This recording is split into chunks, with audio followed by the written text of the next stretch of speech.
जम्मू आणि काश्मीर विधानसभेची सोमवारी बैठक होणार आहे। सोमवारी 28 एप्रिलला सकाळी 10:30 वाजता जम्मू आणि काश्मीर विधानसभेची बैठक होईल। पहलगाम हल्ल्याच्या पार्श्वभूमीवर बैठक बोलावली आहे। पहलगाममध्ये अडकलेल्या आणि कधीही विमान प्रवास न केलेल्या पर्यटकांना एकनाथ शिंदेंनी त्यांना विमानातून घेऊन आले असं विधान खासदार नरेश म्हस्केंनी केलं होतं। यावर खासदार सुनील तटकरेंनी जोरदार टीका केली। म्हस्केंनी केलेलं विधान अत्यंत दुर्दैवी असल्याचं तटकरेंनी सांगितलं।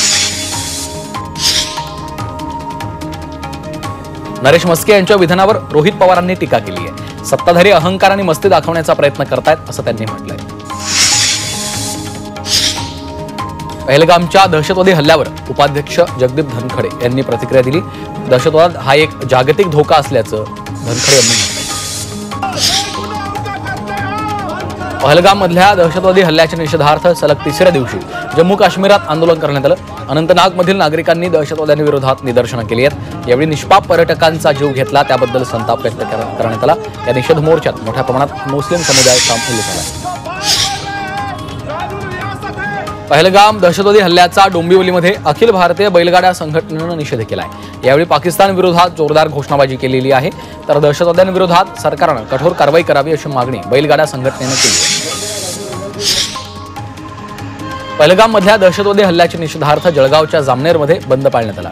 सकल हिंदू समाजाच्या वतीनं पाळण्यात आलेल्या बंदला शहरातल्या व्यापाऱ्यांनी चांगला प्रतिसाद दिला। दिल्लीमध्ये बाजार मतिया महल व्यापारी असोसिएशननं शुक्रवारची नमाज अदा केल्यानंतर जामा मशिदीच्या पायऱ्यांवर निदर्शनं केली। दरम्यान त्यांनी पहलगाम दहशतवादी हल्ल्याचा निषेध केला आहे। पहलगाम इथं झालेल्या हल्ल्यानंतर देहरादूनमधील काश्मीरी विद्यार्थ्यांना धमक्या मिळाल्या।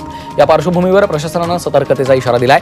हिंदू रक्षा दल या कट्टरवादी गटानं काश्मीरी मुस्लिम विद्यार्थ्यांना तातडीनं शहर सोडण्याची धमकी दिली। या घटनेनंतर स्थानिक प्रशासनानं काश्मीरी विद्यार्थ्यांनी घरीच राहावं, बाहेर पडू नये असा सल्ला दिलाय। पहलगामच्या निषेधार्थ नांदेडमध्ये मोटारसायकल रॅली काढून निषेध केलेला आहे। सर्व पक्षांकडून आज नांदेड बंदचं आवाहन करण्यात आलं होतं। या बंदला नागरिकांनी उत्स्फूर्त प्रतिसाद दिला। सकाळपासून सर्व बाजारपेठा बंद होत्या। परीक्षा वगळता सर्व शिक्षण संस्था देखील बंदमध्ये सहभागी होत्या।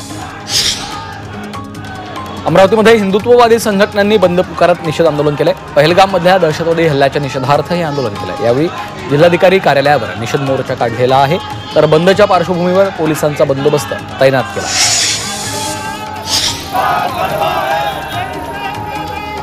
पहलगाममध्ये झालेल्या दहशतवादी हल्ल्याच्या निषेधार्थ अकोल्यात शिवसेना ठाकरे पक्षानं आंदोलन केलंय। यावेळी शिवसैनिकांनी पाकिस्तानच्या विरोधात जोरदार घोषणाबाजी केली। पहलगाममध्ये झालेल्या हल्ल्याच्या निषेधार्थ अकोल्याच्या अकोटमध्ये शिवसेना ठाकरे पक्षातर्फे बंदची हाक देण्यात आली। शहरातील बाजारपेठ आणि इतर व्यवहार बंद ठेवून हल्ल्याचा निषेध नोंदवला आहे।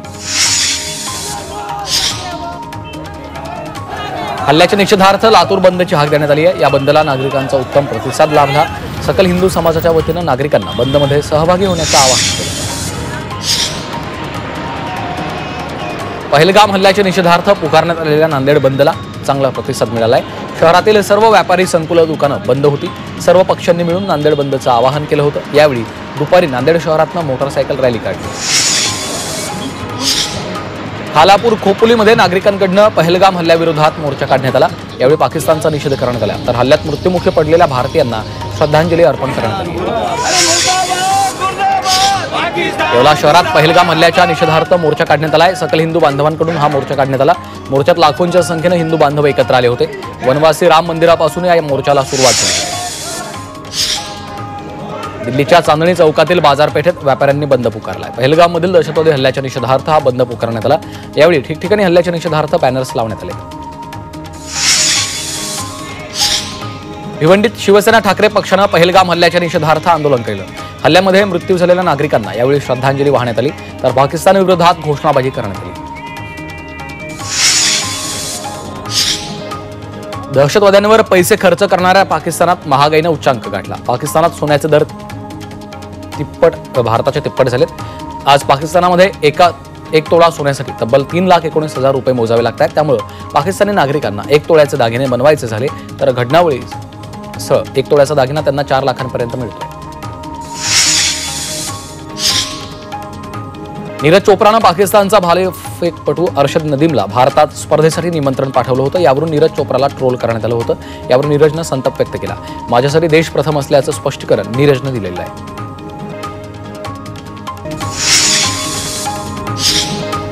राष्ट्रवादी काँग्रेस शरदचंद्र पवार पक्षाच्या प्रवक्ता पदावरच्या सर्व नियुक्त्या रद्द करण्यात आल्या. सरकारकडून बनवण्यात येणाऱ्या स्मारकाला समर्थन नको अशी भूमिका जितेंद्र आव्हाड यांनी मांडली. याला मुख्य प्रवक्ते महेश तपासे यांनी कडाडून विरोध केला. हा विरोध पाहता महेश तपासे यांची मुख्य प्रवक्ता पदावरून उचलबांगडी करण्यासाठी सर्वच प्रवक्त्यांच्या नियुक्त्या रद्द केल्याची माहिती सूत्रांनी दिली आहे. काश्मीरमधून पर्यटकांना पुन्हा आणण्यासाठी युतीमध्ये चुरस पाहायला मिळते. डोंबिवलीमध्ये उपमुख्यमंत्री एकनाथ शिंदे यांचे आभाराचे आणि शिंदेंच्या कार्याचे कौतुकाचे बॅनर्स झळकलेत. दुर्दैवी घटनेचा कुणीही इव्हेंट करू नये. अपघातानं झालेले खासदार आहेत, त्यांनी भान ठेवावं असा हल्लाबोल शिवसेना युबीटी जिल्हाप्रमुख दीपेश म्हात्रे यांनी केला. अजित पवार नेहमीच परीक्षा घेतात आणि आमची अडचण करतात असा मिश्किल टोला आरोग्यमंत्री प्रकाश आंबेडकरांनी लगावला. त्यांच्या कामाच्या पद्धतीवरून आंबेडकरांनी अजित पवारांचं कौतुक केलं. तर कामाच्या याच पद्धतीमुळे सध्याचं सरकार 3 शिफ्टमध्ये 24 तास काम करतंय असं अजित पवारांनी म्हटलंय.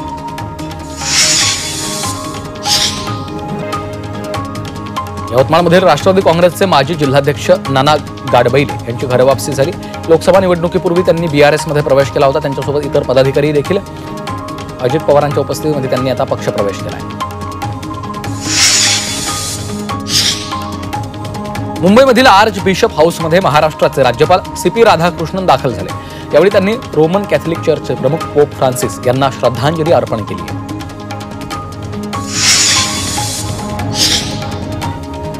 शेतकरी कर्जमाफीसाठी छावा क्रांतीवीर सेना आक्रमक झाली आहे. शिर्डीच्या अप्पर जिल्हाधिकारी कार्यालयावर बैलगाडी मोर्चा काढण्यात आला. अजित पवार आणि कृषीमंत्री माणिकराव कोकाटे यांच्या राजीनाम्याची मागणी केली. हिंगोलीमध्ये जैन बांधवांच्या वतीनं जिल्हाधिकाऱ्यांना निवेदन देण्यात आलं. मुंबईच्या विलेपार्लेमधील जैन मंदिर पाडणाऱ्या अधिकाऱ्यांवर निलंबनाची कारवाई करावी या मागणीचं निवेदन जिल्हाधिकाऱ्यांना दिलं. तर मंदिराची पुनर्बांधणी करण्याची यावेळी मागणी केली. जळगाव जिल्हाधिकाऱ्यांनी कार्यालयातील प्रत्येक विभागात जात कर्मचाऱ्यांची झाडाझडती घेतली. केंद्रीय पथकाचा पाहणी दौरा असल्यानं त्या पार्श्वभूमीवर त्यांनी प्रत्येक कार्यालयातल्या कामांचा आढावा घेतला. मंत्री संजय शिरसाटांनी लंडनमध्ये भारताचा जयघोष केला. पहलगाममधल्या हल्ल्यातील शहीदांना श्रद्धांजली वाहण्यासाठी इंग्लंडच्या इंडिया हाऊसमध्ये सभा आयोजित केली होती. या हल्ल्यानंतर भारत दहशतवादाला जशास तसं उत्तर दिले असा विश्वास शिरसाटांनी व्यक्त केला.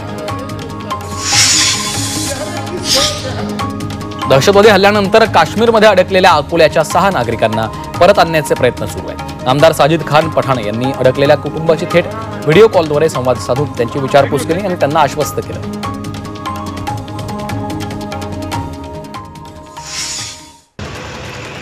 भिवंडीत तिघांवर चाकू हल्ला करणाऱ्या हल्लेखोराला 48 तासातच अटक करण्यात आली. आरोपी मेराज शहानं शेजाऱ्यांशी झालेल्या क्षुल्लक वादातून 2 तरुणांवर चाकू हल्ला केला. शेजाऱ्याच्या आईला देखील त्यानं जखमी केलं. या फरार आरोपीला पोलिसांनी 2 दिवसांनी मुंबईतल्या CSMT रेल्वे स्थानकातून अटक केली आहे. भिवंडी तालुक्यात 1,28,000ची बनावट विदेशी दारू जप्त करण्यात आली. कोनगावात शिवम कॉम्प्लेक्स या इमारतीमध्ये एका फ्लॅटवर राज्य उत्पादन शुल्क विभागानं धाड टाकली. संजोग मुकादम या आरोपीनं 11 बॉक्स बनावट विदेशी दारूचा साठा ठेवला होता. तो दारूमध्ये भेसळही करायचा. पोलिसांनी त्याला ताब्यात घेतलंय. सायबर भामट्याने एका 60 वर्षाच्या आजींची 3 लाखांची फसवणूक केली. अमेरिकेत राहणाऱ्या ननंदेच्या नावानं आलेल्या मेसेजला बळी पडून आजीनं 3 लाख रुपये गमावले. पुढे आणखी पैशांची मागणी होताच प्रत्यक्ष ननंदेला कॉल करून चौकशी केली तेव्हा आजीनं सायबर भामट्याला पैसे पाठवल्याचं समोर आलंय. अहिल्यानगर शहरात अल्पवयीन मुलावर लैंगिक अत्याचार करून मारहाण करणाऱ्या आरोपींची धिंड काढण्यात आली. केडगाव परिसरात एका पीडित मुलावर लैंगिक अत्याचार करून त्याला मारहाण केली होती. या प्रकरणी 7 आरोपींना अटक केली आहे. मुंबईमध्ये घर भाडे तत्वावर देण्याचा बनाव करत लष्कराच्या तोतया अधिकाऱ्यानं एका निवृत्त अधिकाऱ्याची फसवणूक केली. घर भाडे तत्वावर देतो सांगून निवृत्त अधिकाऱ्याची 5.5 लाख रुपयांनी फसवणूक केली आहे. या प्रकरणी कस्तुरबा मार्ग पोलिसांनी 3 जणांवर गुन्हा दाखल केला. महाविद्यालयातील 75% उपस्थितांविरोधातील याचिका न्यायालयानं फेटाळली आहे. महाविद्यालयातील विद्यार्थ्यांना वर्गात 75% उपस्थिती बंधनकारक करण्यात आली आहे. मात्र या नियमाची अंमलबजावणी होत नसल्याबाबत न्यायालयात याचिका केली होती. या आरोपांचं समर्थन करणारे पुरावे नसल्यामुळे न्यायालयानं याचिका फेटाळली आहे. अकोला जिल्ह्यातील पळसो बढे या गावातील कासमपूर भागात रात्रीच्या सुमारास संशयित चोरटे शिरल्याचं ग्रामस्थांच्या लक्षात आलं. त्यांचा पाठलाग केला असता अंधाराचा फायदा घेत 2 चोरटे फरार झाले, तर एकाला पकडण्यात ग्रामस्थांना यश आलेलं आहे. या प्रकरणी पोलीस ठाण्यामध्ये तक्रार दाखल केली आहे. मुंबईच्या विलेपार्लेमधील एका सोसायटीमधनं पोमेनेरियन जातीच्या कुत्र्याचं अपहरण करण्यात आलं. पगारात 4,000 रुपये कमी मिळाल्यामुळे या कुत्र्याचं अपहरण केलं. या प्रकरणी आरोपीला जुहू पोलिसांनी अहमदनगरमधून ताब्यात घेतलंय, मात्र कुत्र्याचा अद्यापही शोध लागला नाहीये.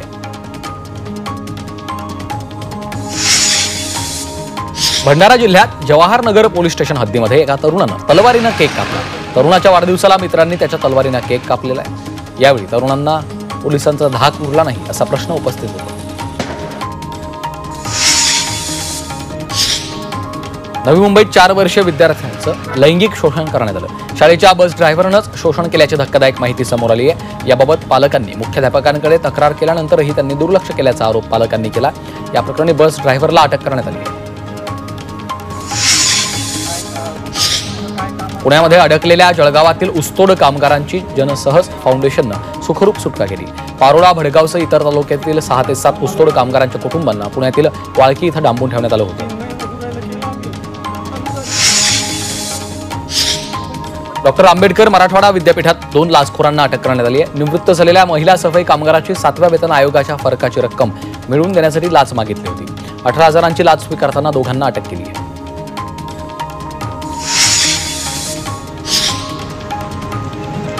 नागपुरातील बोगस शिक्षक भरती प्रकरणी आणखी दोघांना अटक केली आहे. शिवदास ढवळे आणि सागर भगोले असं अटक केलेल्या आरोपींची नावं आहेत. या दोघांच्या अटकेनंतर या प्रकरणातल्या आरोपींची संख्या 7 वर गेली आहे. नवी मुंबईमध्ये एका व्यक्तीनं स्वतःवर गोळी झाडून आत्महत्या केली. गुरुनाथ चिचकर असं या व्यक्तीचं नाव आहे. काही दिवसांपूर्वीच त्यांच्या मुलाला अंमली पदार्थांच्या गुन्ह्यामध्ये अटक करण्यात आली होती. त्याच तणावातून चिचकर यांनी आत्महत्या केल्याची माहिती आहे. भरधाव कारनं आपल्या घराच्या ओट्यावर झोपलेल्या एका व्यक्तीला चिरडलं. साताऱ्याच्या कोरेगाव तालुक्यातील सर्कलवाडीतली ही घटना आहे. मद्यधुंद अवस्थेत पोलीस गाडी चालवत असल्याचं उघड झालंय. आरोपी पोलिसावर कठोर कारवाईची मागणी ग्रामस्थांनी केली आहे. भिवंडी शहरातील खोका कंपाऊंड परिसरातल्या एका भंगार गोदामाला अचानक भीषण आग लागली. काही क्षणातच संपूर्ण गोदाम जळून खाक झालं. आगीचं कारण अद्याप अस्पष्ट असून लाखो रुपयांचं नुकसान झालं. यवतमाळच्या आर्णी तालुक्यातील उर्मिलाबाई राऊत दाल मिल आणि ऑइल मिलला आग लागली आहे. शॉर्ट सर्किटमुळे आग लागल्याची माहिती आहे. अग्निशमन दलानं आगीवर नियंत्रण मिळवलं आहे, मात्र आगीत लाखोंचं नुकसान झालं.